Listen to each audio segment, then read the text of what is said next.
Bom, então, vamos falar sobre agora esse conjunto todo de íons que nós aprendemos, né?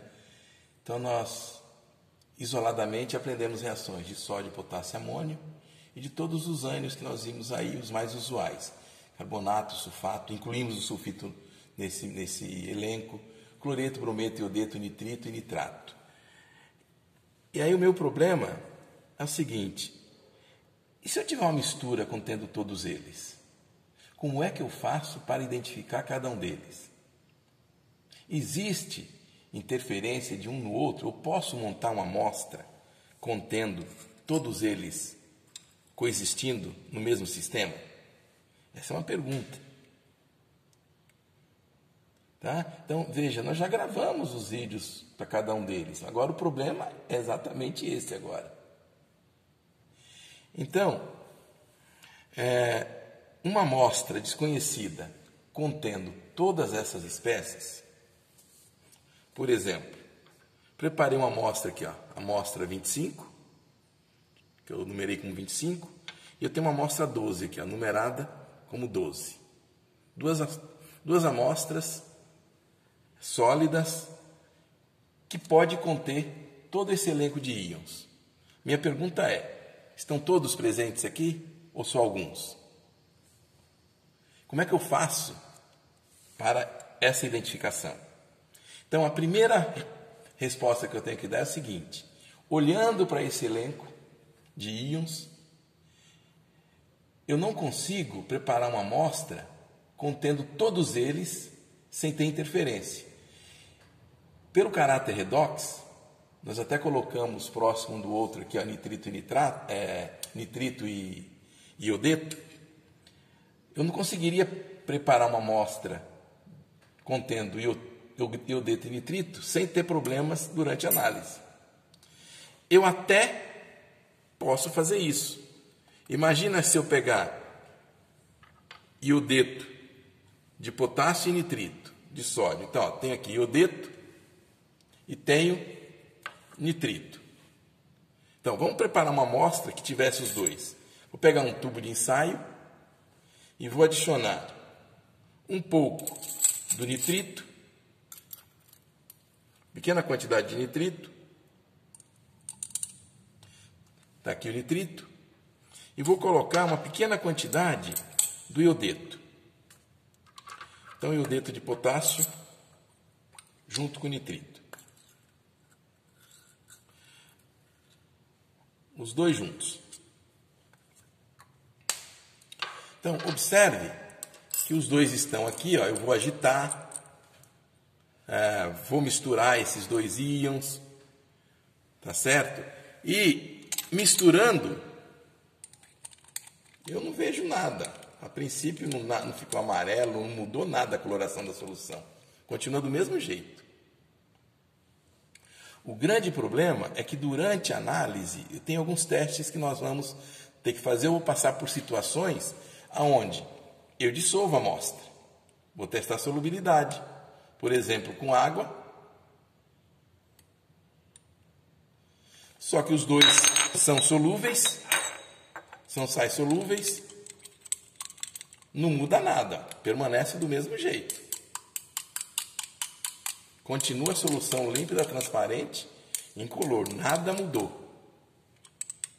O grande problema é que em algumas etapas da análise, eu preciso, por exemplo, juntar ou adicionar ácido. Imagina que eu estou testando a solubilidade dessa amostra e eu preciso adicionar ácido acético.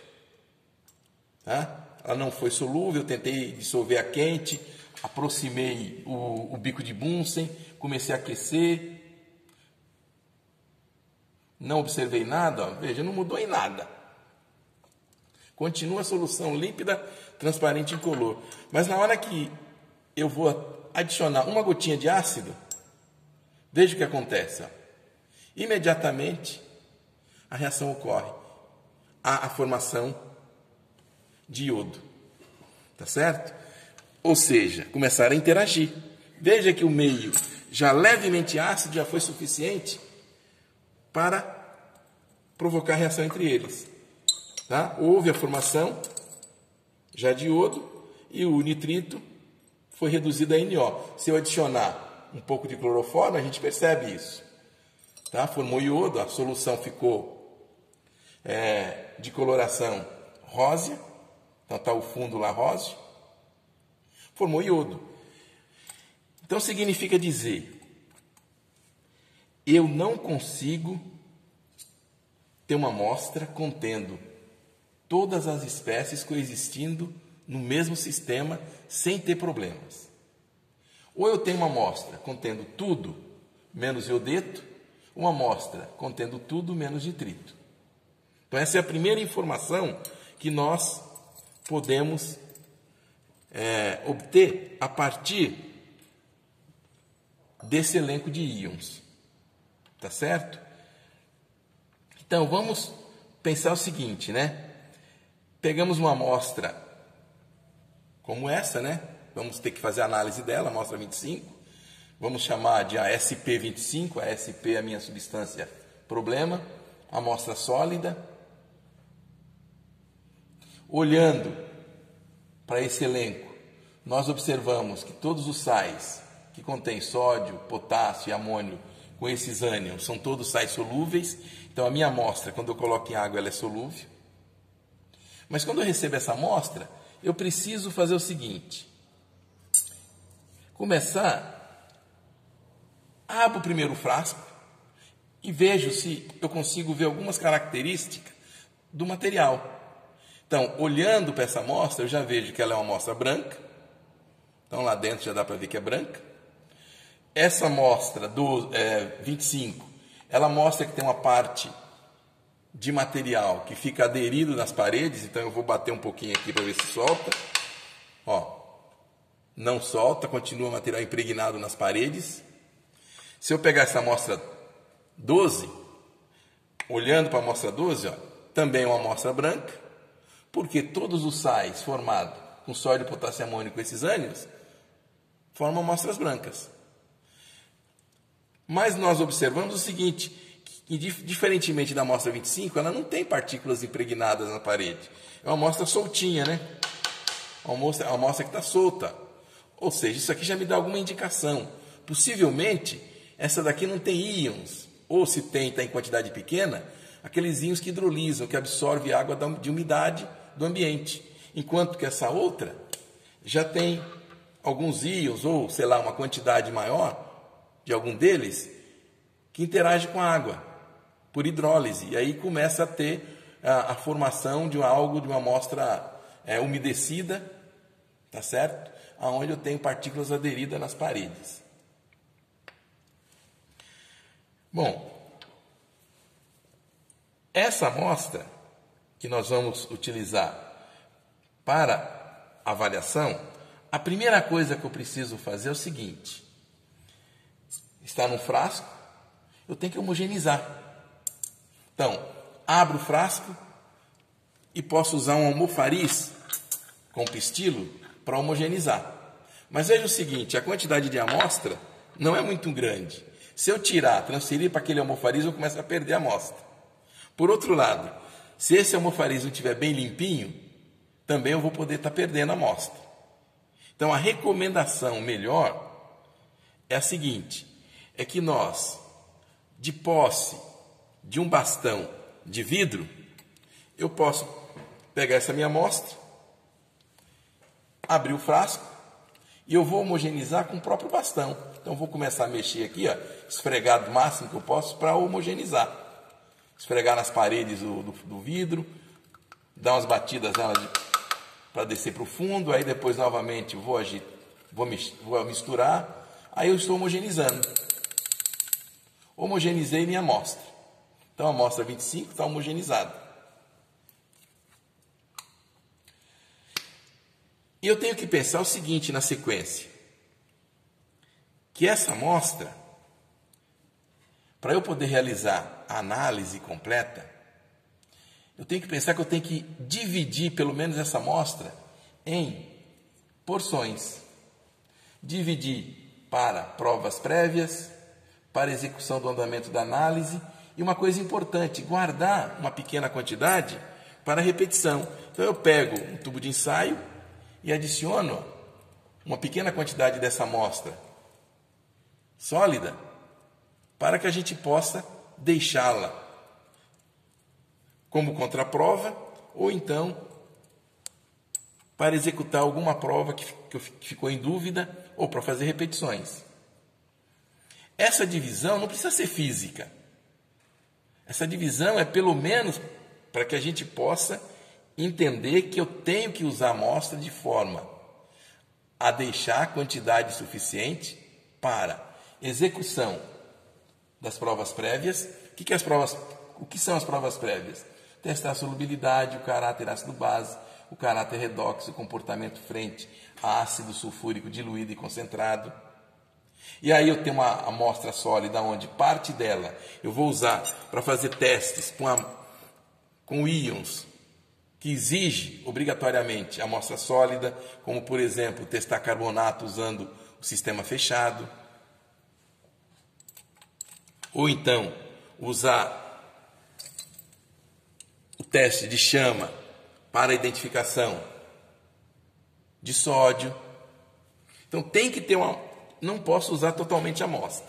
E sempre que eu tiver que manipular essa amostra, eu transfiro para um tubo de ensaio, uma pequena quantidade, para que eu possa trabalhar. Ou então, se é no caso do teste de chama, uma pequena quantidade para o vidro de relógio. E então eu posso, a partir desse momento, trabalhar com esse material e iniciar o processo de análise. Então, veja que existe um esquema que eu posso adotar que vai facilitar a minha vida. E o mais importante em tudo isso é o seguinte, que eu consiga administrar muito bem o tempo para que, durante um período que eu tenho para a execução dessa análise, eu consiga passar por todas as fases. Por isso, uma recomendação é a gente criar, por exemplo, um planejamento, ou então organizar as coisas de tal maneira que eu possa montar esquemas. Então, esquemas que me permitem, por exemplo, ter agilidade no processo.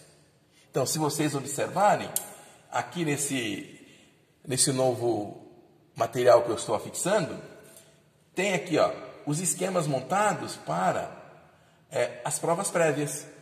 Estes testes devem ser realizados com amostra sólida e sempre usando pequena quantidade de amostra.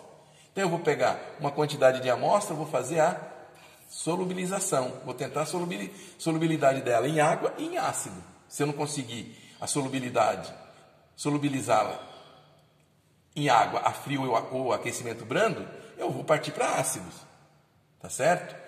Claro que nesse caso dessa amostra que nós estamos com esse elenco aqui, é uma amostra totalmente solúvel, tá certo? Mas eu poderia ter uma situação onde, de repente, eu tivesse aqui com bário. Se eu tivesse bário presente, ele poderia estar precipitando com carbonato e com sulfato. Então, essa amostra seria insolúvel em ácido clorídrico diluído, por exemplo, mesmo a quente. Então, a partir do momento que eu começo a fazer o teste de solubilidade, já começo a ter uma ideia das características da minha amostra. Vou partir para o teste de caráter ácido-base, ou seja, pegar uma pequena porção ou uma gota da solução ou da suspensão e medir o pH, porque eu já vou ter uma ideia, por exemplo, se o pH indicar abaixo de 7, ou seja, o meio é ácido, possivelmente há a presença de cátions que hidrolisam. Mas se o meu pH estiver acima de 7, o meio é alcalino, presença de ânions que hidrolisam. Então preste atenção, o pH não é ácido nem alcalino. Não é o pH que é ácido ou alcalino, é o caráter. pH é um número que vai indicar o caráter ácido ou alcalino. Então, não se fala pH ácido ou pH alcalino. Fala-se sempre em meio ácido ou meio alcalino. Quando eu vou falar no pH, eu expresso o número. Ó, o pH é 7, solução neutra. Ó, o pH é igual a 8. Ó, pH é 8, então significa dizer que eu estou no meio alcalino. Ó, o pH é igual a 5, logo o meu meio é ácido. Então não se fala em pH ácido e pH alcalino. Outra coisa, o caráter redox da minha amostra. Testar o caráter redox perante ao permanganato ou ao iodeto. Avaliar o comportamento frente a ácido nítrico diluído e concentrado. Veja que tudo isso foram vídeos que vocês já foram vendo, já foi passado, já foi indicado muitas coisas para vocês. O que nós estamos fazendo agora? Juntando e organizando todo esse conhecimento. Na hora que eu vou fazer a análise, eu tenho que agora, de forma organizada, aplicar todo esse conhecimento que nós aprendemos trabalhando com a amostra individualmente. Observe que a partir do momento que eu faço os testes com a minha amostra sólida, com as provas prévias, eu vou partir para o andamento da análise. Então, a segunda porção que eu vou usar para o andamento da análise, eu tenho que ter quantidade de amostra suficiente para a execução das provas específicas que exige amostra sólida, sódio, carbonato, amônio. E eu tenho que ter uma quantidade de amostra que eu vou dissolver, tá certo? Então, pego a minha amostra, adiciono água, ela vai solubilizar, e a partir desta solução aquosa é que eu começo a retirar alíquotas para testar, tá certo? Então, usando um conta-gota, retiro algumas alíquotas, levo para um tubo de ensaio, um outro tubo de ensaio, para que eu comece a fazer os testes, tá certo? Então, minha amostra é solúvel. É a partir daí que eu vou começar a avaliar teste para potássio, brometo, iodeto, cloreto, sulfato, nitrato, nitrito. Mas observem que eu não posso fazer, às vezes, os testes direto. Primeiro, como é que eu vou testar potássio se eu não sei se tem amônio? Como é que eu vou testar nitrito ou nitrato se eu não sei se tem nitrito? Então, veja que existe todo um procedimento que a gente precisa realmente se organizar para que a gente não cometa equívocos durante o processo. Então, uma outra recomendação é assim, ó, eu vou executar as provas específicas. Gente, fazer um esquema. Se eu fizer um esquema, eu estou fazendo um planejamento. Eu já sei o seguinte, ó, a minha primeira ação, na hora que eu vou pegar minha amostra, que eu começar a fazer a identificação, é tentar identificar amônio. Porque se minha amostra tiver amônio, eu já sei que eu tenho que fazer a eliminação. O segundo teste já é nitrito. Porque se nitrito estiver presente, eu também preciso eliminá-lo. Porque senão eu não consigo depois ter a certeza da presença do nitrato. Então são os dois primeiros testes. Porque se confirmar a presença de amônio e ou confirmar a presença de nitrito, eu já tenho que montar um banho-maria, porque isso aqui é demorado. No mínimo eu tenho que deixar em banho-maria por volta de meia hora para que haja eliminação do amônio na forma de NH3 ou então do nitrito, que vai ser eliminado na forma de nitrogênio alimentar quando eu junto ureia ou sulfato de amônio. Isso nós vimos isoladamente lá nas provas do nitrito. Então, isso aqui é o que eu faço logo de cara. Recebi a amostra, fiz os testes, as provas prévias, logo na sequência, vou fazer as provas específicas. E as provas específicas são exatamente essas. Tá? Aí depois eu posso escolher qualquer outra. Posso fazer a prova do carbonato, posso fazer do sulfato, posso fazer a prova do sódio. Mas é importante que nós tenhamos algo super organizado, para que a gente não se perca na hora que eu estou executando todos os testes.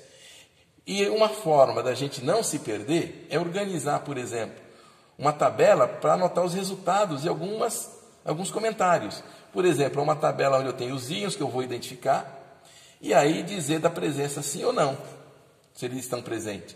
E colocar algum comentário, de repente, fui identificar sódio, ficou meio na dúvida o amarelo intenso.